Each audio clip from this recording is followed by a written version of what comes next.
Ever wonder who some of the most fierce and hardest fighting military generals were?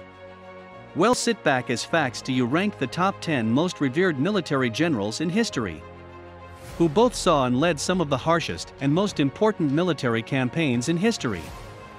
From empires attacking empires, from the American Civil War and the War to End All Wars, the Second World War. Make sure to hit the subscribe button and the like button, as well as notifications to be alerted every time we post a video for you. Number 10. George Patton.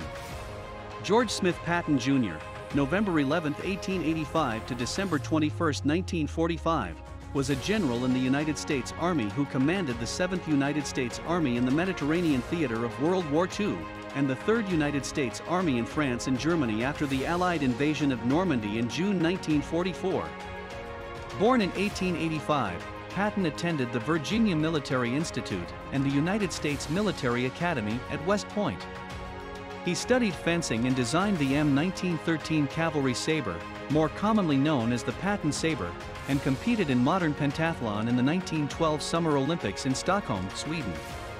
In 1942, he effectively rehabilitated demoralized troops and rapidly drove across France, before relieving American soldiers during the Battle of the Bulge and driving deep into Nazi Germany to end the war.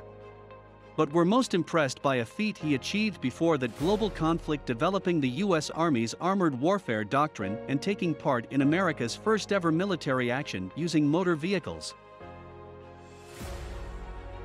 Number 9. Ulysses S. Grant.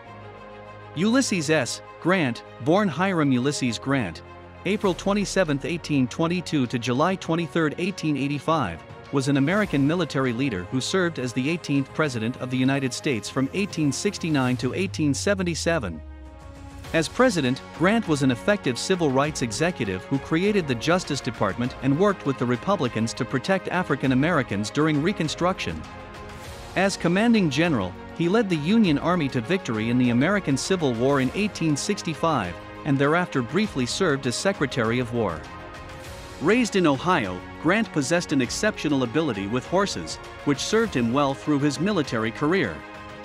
He was admitted to West Point, graduated 21st in the class of 1843, and served with distinction in the Mexican-American War. In 1848, he married Julia Dent, and together they had 4 children. Grant abruptly resigned from his Army commission in 1854 and returned to his family, but lived in poverty for 7 years. He joined the Union Army after the Civil War broke out in 1861 and rose to prominence after winning several early Union victories on the Western Theater. In 1863, he led the Vicksburg Campaign, which gained control of the Mississippi River. President Abraham Lincoln promoted him to lieutenant general after his victory at Chattanooga. For 13 months, Grant fought Robert E. Lee during the high-casualty Overland Campaign and at Petersburg. On April 9, 1865, Lee surrendered to Grant at Appomattox. A week later, Lincoln was assassinated and was succeeded by President Andrew Johnson, who promoted Grant to General of the Army in 1866. Later, Grant openly broke with Johnson over Reconstruction policies. Grant used the Reconstruction Acts, which had been passed over Johnson's veto, to enforce civil rights for recently freed African Americans. Number 8. Prince Eugene Francis of Savoy. Eugene was a field marshal and statesman under the guise of the House of Savoy, which served the Holy Roman Emperor of Austria. Wounded in battle 13 times during his 39-year career, one of Eugene's greatest conquests was the Siege of Belgrade in 1717 against the Ottoman Empire, in which he led a cavalry attack that helped turn the tide. Military science, Napoleon was quoted as saying by Madame de Remusat, consists in calculating all the chances accurately in the first place, and then in giving accident exactly, almost mathematically, its place in one's calculations. Prince Eugene is one of those who understood this best, Napoleon said. Number 7. Gustavus Adolphus. Gustavus Adolphus, December 19, December 9, 1594 to 16 November 6, 1632, also known in English as Gustav II Adolf or Gustav II Adolf, was the King of Sweden from 1611 to 1632 and is credited for the rise of Sweden as a great European power during his reign. Sweden became one of the primary military forces in Europe during the 30 Years' War, helping to determine the political and religious balance of power in Europe. He was formally and posthumously given the name Gustavus Adolphus the Great, Swedish, Gustav Adolf den Store, Latin, Gustavus Adolphus Magnus, by the Riksdag of the Estates in 1634. He is often regarded as one of the greatest military commanders in modern history, with the use of an early form of combined arms. His most notable military victory was the Battle of Breitenfeld, 1631. With his resources, logistics, and support, Gustavus Adolphus was positioned to become a major European leader, but he was killed a year later at the Battle of Lutzen, 1632. He was assisted in his efforts by Count Axel Oxenstierna, the Lord High Chancellor of Sweden, who also acted as regent after his death. Number 6. Frederick II. Frederick II, January 24, 1712 to August 17, 1786, was a Prussian royal, military leader, writer, and composer who was King of Prussia from 1740 until his death in 1786. He was the longest reigning monarch of the House of Hohenzollern. His most significant accomplishments during his reign included his military successes in the Silesian Wars, his reorganization of the Prussian army, the first partition of Poland, and his patronage of the arts and the Enlightenment. Frederick was the last Hohenzollern monarch titled king in Prussia and declared himself King of Prussia after annexing strategic parts of the Polish-Lithuanian Commonwealth in 1772. Prussia greatly increased its territories and became a leading military power in Europe under his rule. He became known as Frederick the Great, German, Friedrich der Grosse, and was nicknamed the Old Fritz, German, der Alte Fritz, by the Prussian people and eventually the rest of Germany. In his youth, Frederick was more interested in music and philosophy than the art of war. Nonetheless, upon ascending to the Prussian throne, he attacked and annexed the rich Austrian province of Silesia, winning military acclaim for himself and Prussia.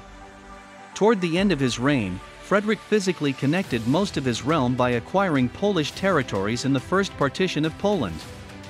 He was an influential military theorist whose analysis emerged from his extensive personal battlefield experience and covered issues of strategy, tactics, mobility, and logistics. Number 5. Genghis Khan. Genghis Khan. 1158, August 18, 1227, born Temujin, was the founder and first great Khan, emperor, of the Mongol Empire, which became the largest contiguous empire in history after his death. He came to power by uniting many of the nomadic tribes of Northeast Asia. After founding the empire and being proclaimed Genghis Khan, an honorary title possibly derived from the Turkic Sengiz C-10, meaning the Oceanic, universal ruler, he launched the Mongol invasions that conquered most of Eurasia, reaching as far west as Poland in Europe and the Levant in the Middle East. Campaigns initiated in his lifetime include those against the Karakhitai, Khwarezmia, and the Western Xia and Jin dynasties, and raids into medieval Georgia, the Kievan Rus, and Volga, Bulgaria. Number 4. Hannibal. Hannibal was a Carthaginian general and statesman in present-day Tunisia who wreaked havoc on the Roman Empire. Arguably his greatest conquest came during the Battle of Cannae when he compelled the Romans into attacking in unfavorable conditions, eventually wiping out their cavalry and then its entire army. The Roman historian Polybius wrote that Hannibal's army killed 70,000 Romans. Hannibal is also well known for impressively crossing the Alps before entering Italy and the Battle of Cannae, surviving harrowing assaults from the Gauls. His power diminished, he poisoned himself around 183 BC. Number 3. Napoleon Bonaparte. Napoleon Bonaparte, August 15, 1769 to May 5, 1821, usually referred to as simply Napoleon in English, was a French military and political leader who rose to prominence during the French Revolution and led several successful campaigns during the Revolutionary Wars. He was the de facto leader of the French Republic as first consul from 1799 to 1804. As Napoleon I, He was emperor of the French from 1804 until 1814 and again in 1815. Napoleon dominated European and global affairs for more than a decade while leading France against a series of coalitions in the Napoleonic Wars. He won most of these wars and the vast majority of his battles, building a large empire that ruled over continental Europe before its final collapse in 1815. One of the greatest commanders in history, his wars and campaigns are studied at military schools worldwide. He remains one of the most celebrated and controversial political figures in human history. Number 2. Julius Caesar. Caesar was a Roman general and politician who is one of the greatest conquerors of all time. Well known for his victory at the Battle of Alesia and conquest of the Gauls, he was made a consul in the First Roman Triumvirate in 59 BC along with Pompey the Great and Marcus Licinius Crassus. But civil war later broke out between Caesar and Pompey. In 48 BC, after suffering a series of defeats to Caesar, Pompey was murdered in Egypt. "I admire the fine campaign of Caesar in Africa," Bourrienne quoted Napoleon as saying. Shortly after that, he fought a quick war in Anatolia, in present-day Turkey, and made quick work of the king of Cimmerian Bosporus. His famous words, "I came, I saw, I conquered," were from this war. Caesar was afterward made dictator, but was assassinated, stabbed to death by the Roman senators, in 44 BC. Honorable mention: Douglas MacArthur. Douglas MacArthur, 1880 to 1964, was an American general who commanded the Southwest Pacific in World War II, 1939 to 1945, oversaw the successful Allied occupation of post-war Japan, and led United Nations forces in the Korean War, 1950 to 1953. A larger-than-life, controversial figure, MacArthur was talented, outspoken, and, in the eyes of many, egotistical. He graduated from the U.S. Military Academy at West Point in 1903, and helped lead the 42nd Division in France during World War I, 1914 to 1918. He went on to serve as Superintendent of West Point, Chief of Staff of the Army, and Field Marshal of the Philippines, where he helped organize a military. During World War II, he famously returned to liberate the Philippines in 1944 after it had fallen to the Japanese. MacArthur led United Nations forces during the start of the Korean War, but later clashed with President Harry Truman over war policy, and was removed from command. Number 1. Alexander the Great. Alexander was king of Macedonia who conquered the Persian Empire, invaded India, and spread Grecian culture across much of the ancient world. Tutored by Aristotle at a young age, he became king after his father, Philip II, was assassinated. While he never officially ranked the Seven Commanders, Napoleon himself, along with many other historians, seemed to consider Alexander the best. "I place Alexander in the first rank," Napoleon told Bourrienne.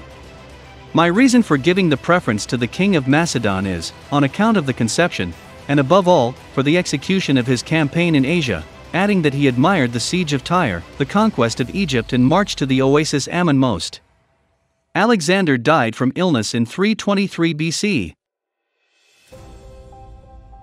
Do you think we missed something? Tell us what you think and add it to the comments section. Don't forget to like, subscribe, and press the notification button to be alerted anytime we upload a new video for you.